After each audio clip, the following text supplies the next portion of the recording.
If two F-22 Raptors suddenly appeared outside your window on a stormy midnight flight, and the person holding the controls was not a pilot, would you trust her? Lightning carved the darkness, revealing a woman with warm brown skin curls pulled tight and cheekbones that caught the faint glow of the instrument panel. Her hand gripped the yoke with steady strength. Just below her collar, the outline of an eagle tattoo glimmered for a moment, as if the storm itself had chosen to unveil it. From the cabin came a sharp, dismissive voice. "She's just a flight attendant." But silence fell when the aircraft steadied under her touch. In a few minutes, those who doubted would call her by a name the sky had never forgotten. Long before the storm, Naomi Carter had learned to live with discipline. On the ground, while other attendants chatted idly or scrolled their phones, she stood quietly at the terminal window, eyes narrowed at the faint streaks of condensation against the glass. To her, those tiny rivers told a story. West-northwest winds, 15 knots, a jet stream high above that would shake the cabin hours later. She noted it silently, then checked her flashlight for the third time. One more flicker of the beam, one more battery replaced, not because anyone asked her to, but because she never allowed chance to dictate survival. Passengers rarely noticed her precision.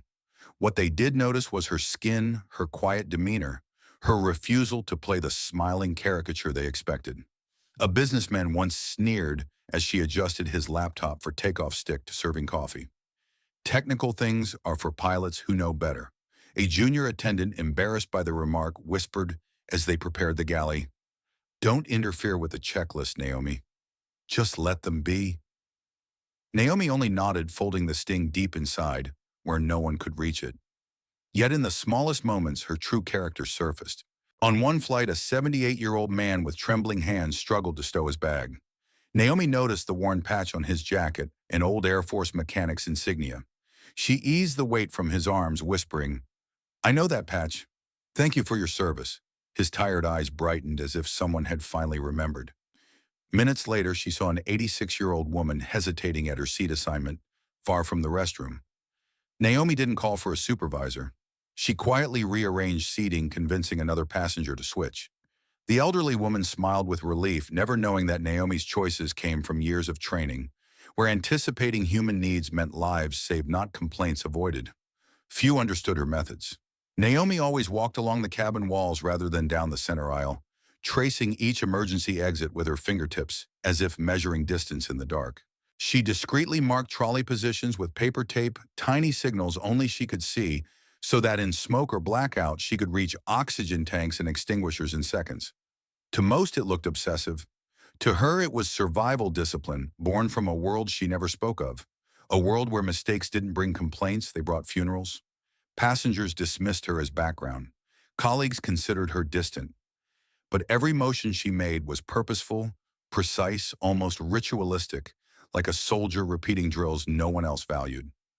Naomi carried her silence like armor. She endured the jokes, the whispers, the sidelong glances that told her she would never be seen as more than a woman of color in a service uniform. And yet, beneath the pressed jacket of North Star Atlantic, beneath the calm mask of senior cabin crew, something waited. In her pocket rested an object she never revealed, something she touched in moments when doubt pressed hardest. A fragment of another life hidden away, but never forgotten. What was Naomi hiding in that pocket? Something no one was ever allowed to see. It began with something so small, most people would ignore it. Naomi was walking her quiet circuit through the cabin when a faint, acrid scent brushed against her senses, the dry bite of overheated wiring. She paused, lifted her head, and inhaled again. To others, it was nothing. To Naomi, it was a warning she had learned to recognize long before uniforms changed from olive green to navy blue. She glanced up. The forward exit sign flickered, not the smooth pulse of a bulb nearing its end, but a stutter, irregular off rhythm. Her stomach tightened. Electrical interference. She moved briskly to the galley, lifted the interphone, and called the cockpit. "Forward exit panel showing irregular illumination," she reported calmly. The captain's voice came back after a pause, dry and dismissive. "Probably inverter vibration. Not a concern. We'll handle it." The line clicked off. Naomi stood still for a moment, staring at the handset in her hand.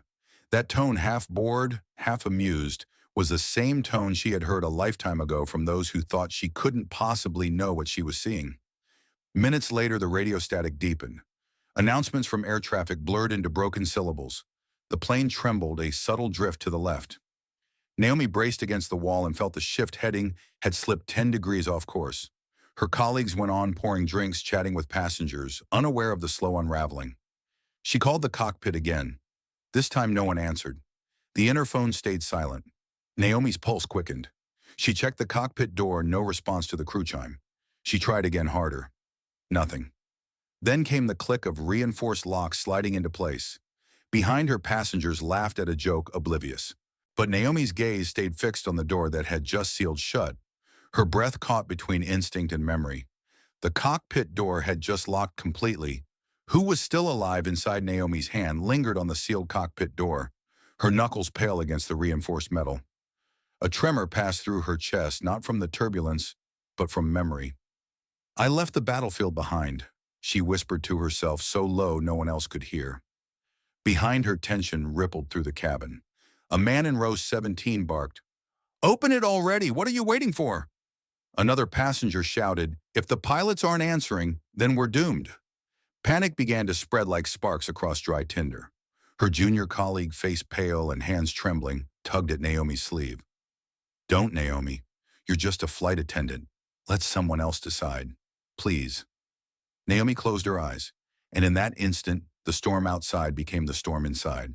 Fragments of the past broke through the present, the deafening rush of wind, a cockpit HUD glowing blood-red warnings, screaming a squad mate's voice, crackling with fear, then the sudden void of silence, black smoke eject handles, and the crushing weight of guilt that had chased her ever since. Her breath faltered.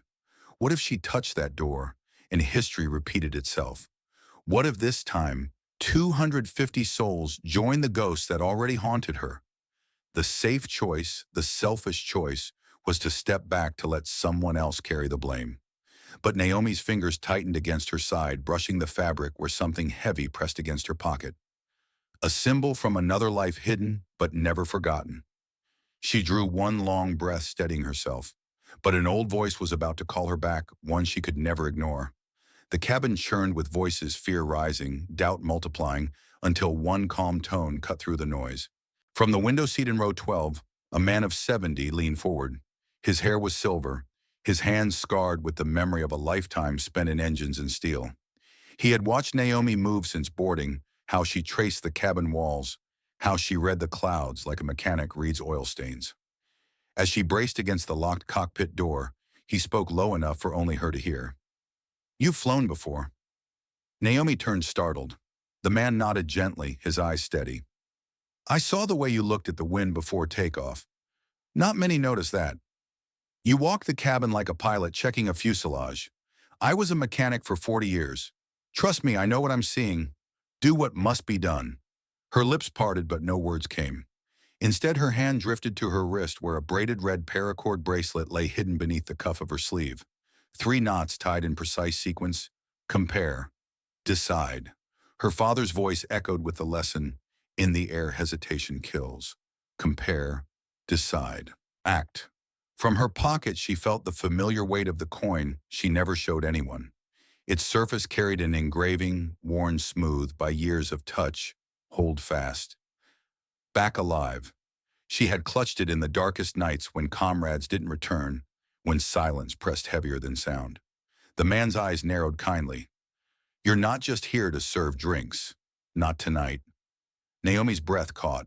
Fear still clawed inside her, but something stronger pushed back the memory of discipline, the duty carved into her bones. Will Naomi choose fear or responsibility? Naomi's fingers hovered over the keypad, the hush of the cabin pressing on her ears. For years she had sworn never to touch those numbers again. But now 250 souls, a locked cockpit, and silence that felt too much like the silence of the battlefield. She pressed the sequence. A mechanical click answered. The reinforced door hissed and cracked open an inch. A gust of acrid smoke drifted out, making her eyes sting. Inside, the captain hung motionless in his seat, head tilted, lips tinged with gray.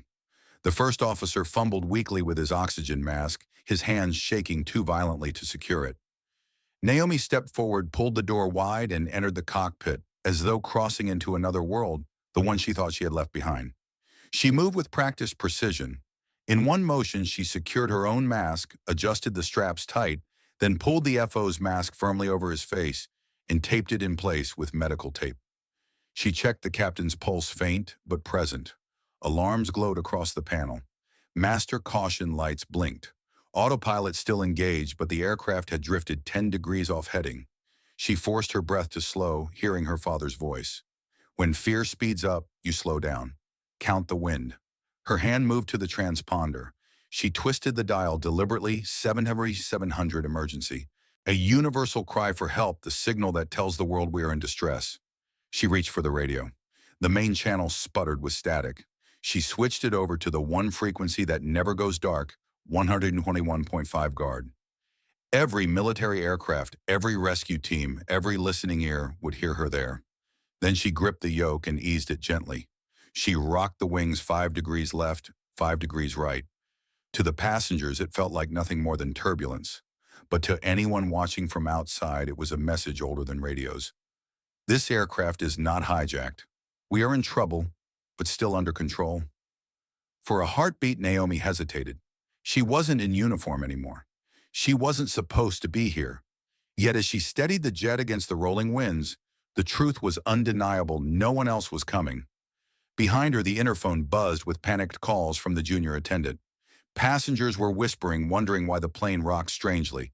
Naomi kept her voice even as she pressed the cabin. PA ladies and gentlemen, remain calm and seated with seatbelts fastened. I need absolute quiet. The murmurs subsided. All eyes, though they could not see her, were suddenly tied to the woman who had stepped through the cockpit door. She touched the coin in her pocket. The engraving pressed against her palm like an oath renewed, hold fast. Back alive. But if the autopilot fails you, if the systems turn against you, what will you trust then? The Atlantic night pressed hard against the cockpit windows, an endless black ocean above an even darker sea. Lightning flickered at the edges of the horizon. The aircraft shuddered as it entered the storm belt wings, creaking under sudden gusts. Naomi's eyes swept the instruments autopilot was holding for now, but ice was forming along the leading edge, thin and treacherous. The geomagnetic interference made the radio sputter and spit like an old record. She reached forward, disengaged the autopilot for a moment, and felt the aircraft's true weight settle into her hands. Raw data. The plane's response, the wind across the frame, the vibrations humming up through the yoke. This was flying stripped bare where no screen could be trusted. Raw data flying, she murmured under her breath. When computers falter, you return to fundamentals. Pitch power, airspeed. She eased the nose down 1 to 2 degrees, a subtle nudge keeping lift steady, but avoiding a stall. At the same time, she added 10 knots of speed insurance against the hungry mouth of wind shear that could snatch them from the sky. These adjustments were invisible to passengers, but they meant survival. From behind the cockpit door, the sound of chaos swelled. A man shouted, "She doesn't belong in there. Open it before she crashes us all." Feet pounded toward the front. Naomi flicked on the PA, her voice calm but sharp enough to cut through panic. "Sit down. Seatbelts on. This is not a debate, it is life and death." Still the shouting rose. The junior attendant at the galley clutched her armrest, wide-eyed, frozen. Naomi turned to her and said firmly, "Breathe slower than fear. Now go. Keep the aisle clear." The younger woman obeyed, trembling but moving. Then a steadying presence. The 70-year-old engineer rose from his seat mid-cabin, spreading his arms wide. "Everyone back, give her space." His voice carried authority earned over decades of turning wrenches on roaring engines. Passengers hesitated, their panic colliding with the weight of his conviction. Order began to return, fragile but real. And in row 9, a little girl with big eyes and trembling hands copied Naomi's rhythm. She pressed her palm against her belly and whispered to her mother, "Breathe slower than fear." The words, simple and soft, rippled outward. Fear ebbed, replaced by something older than panic, trust. Naomi gripped the yoke tighter as another gust hammered the aircraft. Ice cracked from the wingtips. She read the storm like a second language, downdrafts here, updrafts there, the invisible hand of nature testing her discipline. She adjusted pitch again, whispering the mantra she had been taught long ago. Aviate, navigate, communicate. But just as control returned, a new warning blinked across the panel. The transponder, her lifeline to the outside world, jumped, cycling erratically between codes. It was no longer holding steady at 7700. It flashed 7500 for a beat, then 7600, then back. To any radar controller, that sequence would scream one word: hijack. Naomi's breath caught. She hadn't touched it. She scanned the panel again, no mistake. Someone or something had changed the code. Her gaze flicked to the door behind her. Was it a failing circuit, or had someone tried to interfere from the cabin? The shouting earlier, the pounding footsteps, her mind ran fast, calculating the risks. 250 lives balanced on her every move. But who touched the transponder, and why had the code suddenly gone wild? The storm thickened like a living wall, swallowing the aircraft whole. Rain slammed against the fuselage in violent sheets, each impact rattling the cabin like loose artillery fire. The nose jolted down, then up again, as invisible hands of turbulence tore at the wings.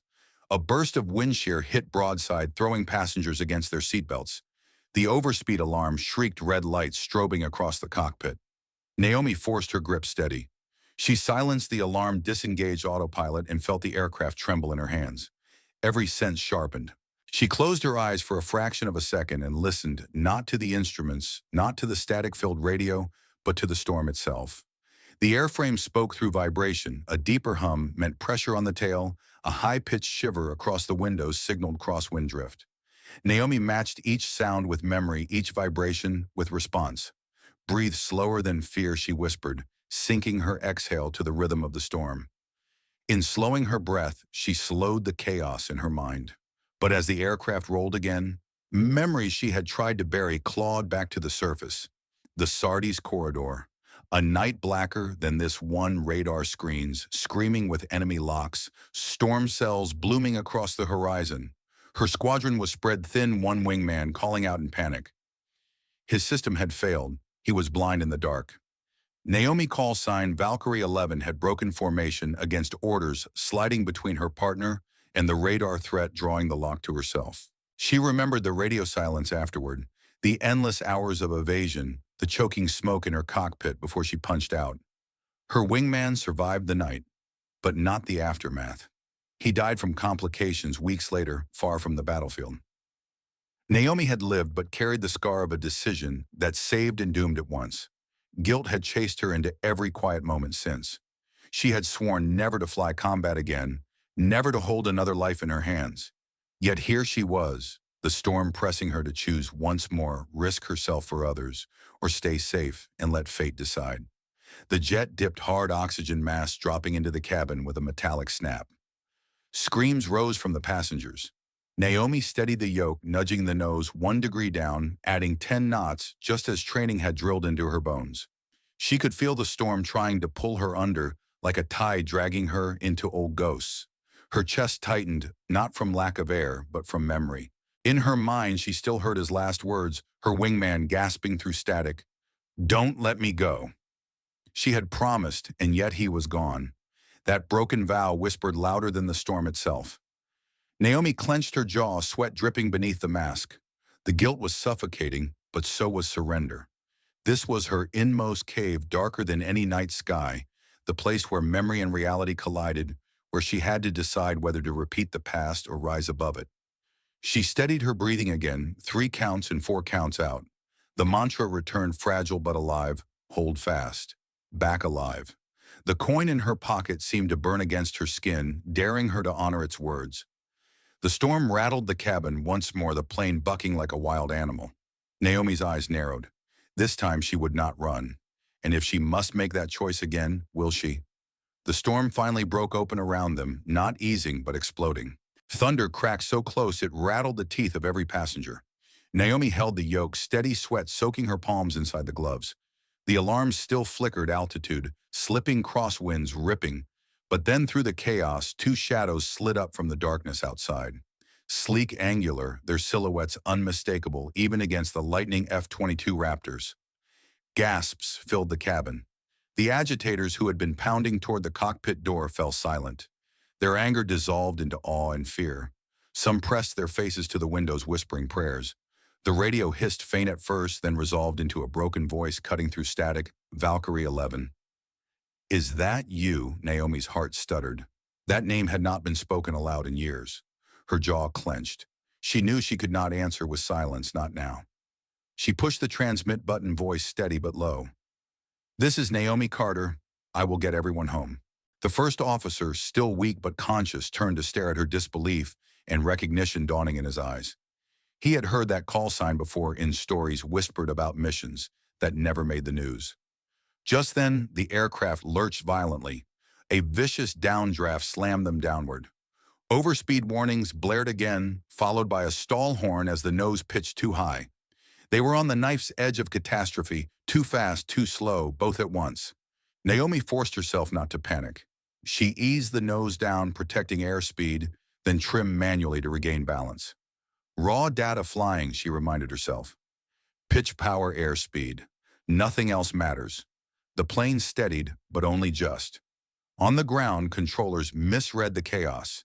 The transponder's erratic codes swinging between emergency and hijack told them one story: this jet might not be in friendly hands. Radio interference only deepened the suspicion.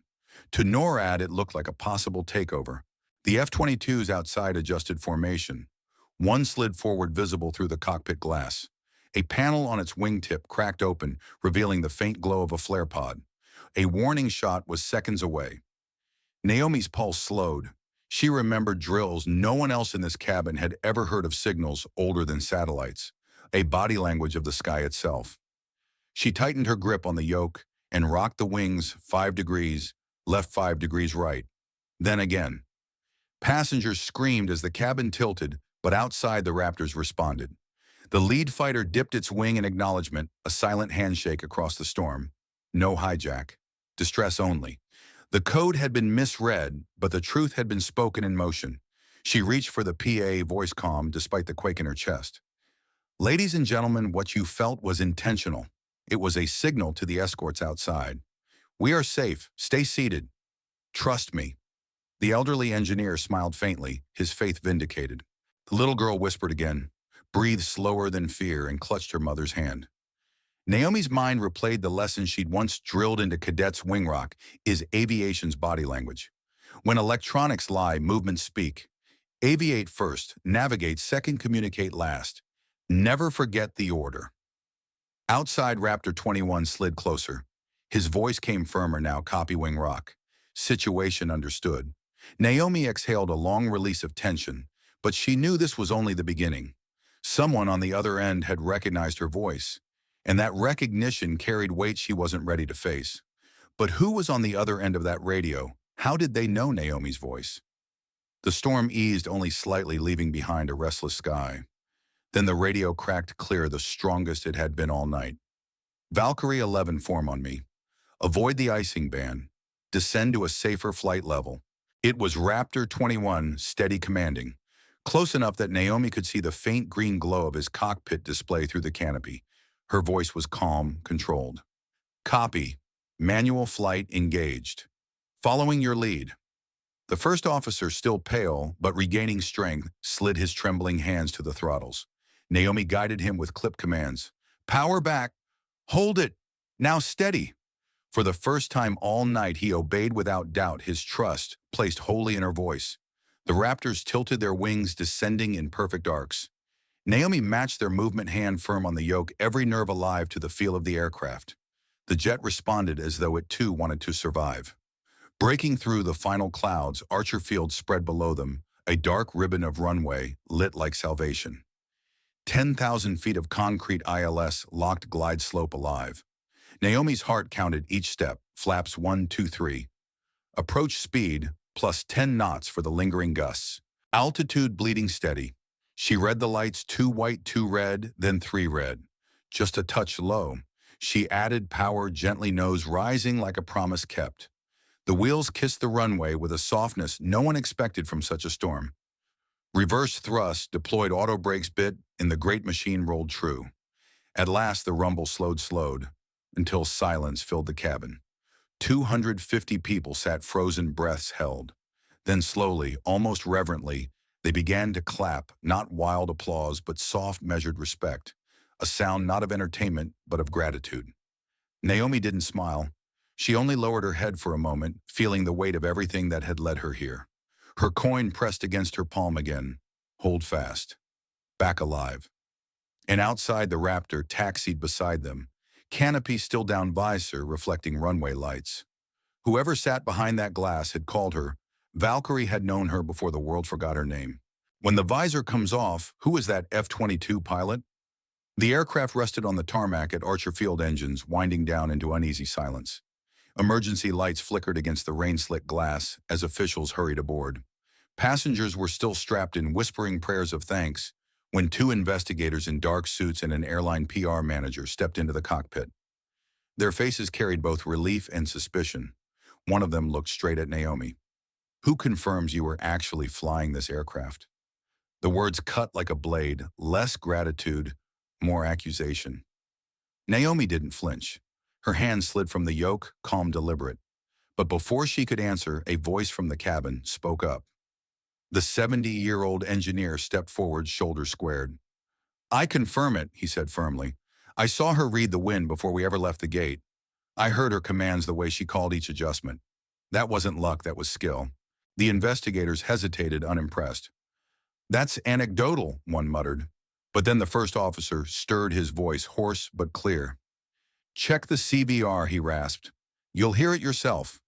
Every heading, every correction, she called them. I only managed the throttle. She flew us in." For a moment, silence hung heavy in the cramped space.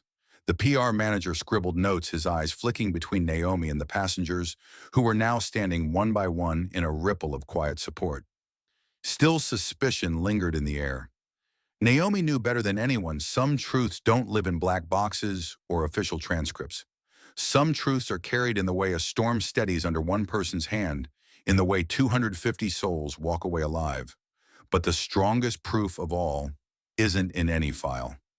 The storm had passed, but the storm inside Naomi had not. Investigators still exchanged skeptical glances, pens scratching on clipboards, questions heavy in the air. Passengers filed slowly off the jet, some pausing to nod in gratitude, others too shaken to speak. Naomi remained in the cockpit, her coin still warm in her palm, when a sharp rap echoed from outside the window. She turned and saw the Raptor pilot standing on the wet tarmac, helmet tucked beneath his arm. Rain traced down his flight suit, glinting under the runway lights. For a moment, time folded back. She was again Valkyrie 11, and across from her stood the face of memory. The young man looked up, eyes steady and unflinching.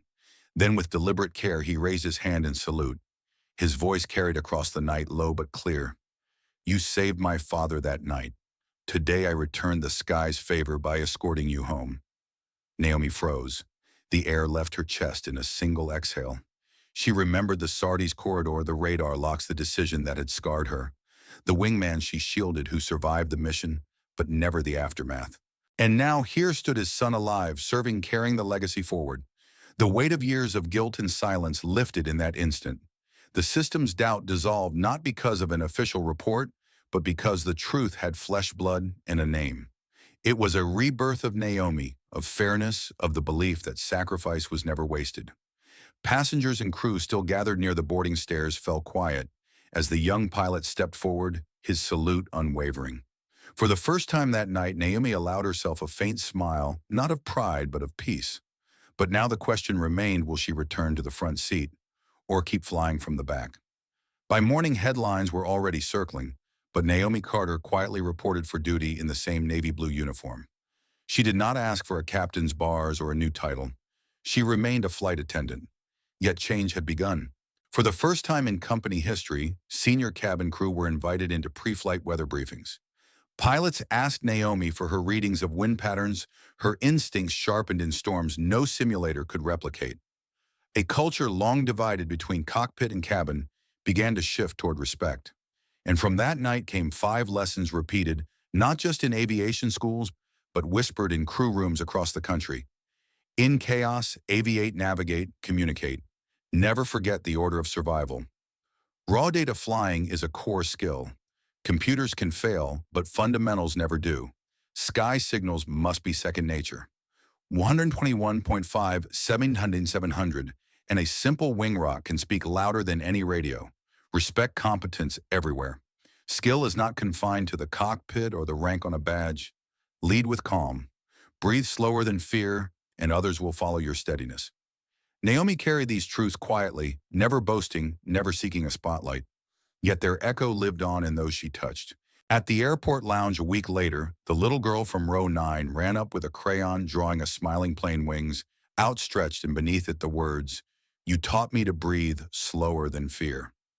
Naomi folded the paper carefully and slipped it into her bag right beside the coin that had traveled with her through every storm.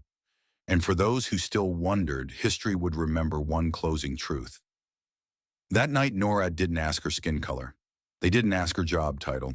They asked one thing only Valkyrie 11 is that if you believe that worth lives in heart and discipline, not in uniforms, please share this story.